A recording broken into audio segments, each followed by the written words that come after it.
I'm in a 2010 Toyota Highlander, and today I'm going to show you how to open the hood. So from here, we'll just look for this release lever. So we'll pull that, and that should pop the hood open for the safety. If this is completely loose, I'd double check that this cable is attached.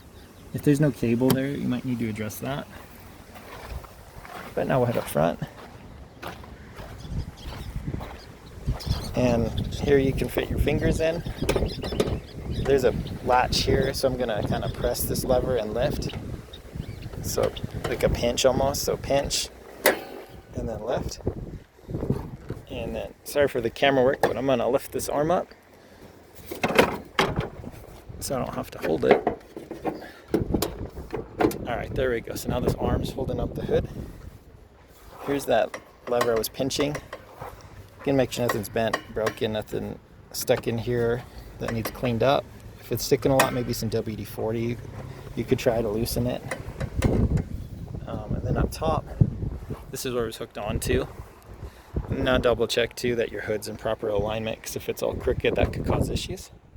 But I hope this is helpful. Hope you have a wonderful day.